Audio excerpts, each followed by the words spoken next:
Bukal na ang atong utanan. Aron guys, imunod ko na yung utanan ko guys ha.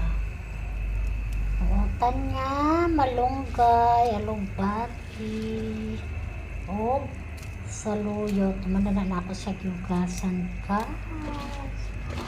Ito ang pinaka masustansyang ulam ko ngayong araw na ito. Basta gulay guys, makarami ako ng kain. Ang nilagay ko nito guys ay piniritong tuyo. Yan, nilagyan ko sa piniritong tuyo para masarap-sarap din. Yan, may ano na yan siya. Yan na ang ating tanghalian. Gulay.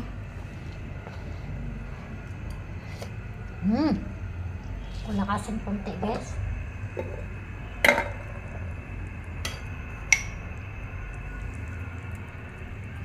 Yan, dagdagan natin ng asin konti.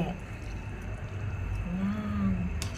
Yan ang aming gulay. Alugbati, saluyot, at malunggay. Yun lang siya. 3 klase lang. Saka may kamatis, sibuyas, at tuyo guys.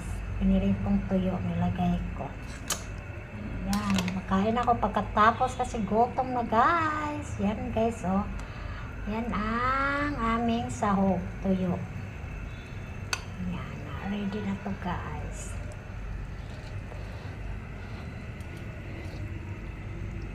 Wow na. Yummy na guys. Sumana pag-ibitsinan.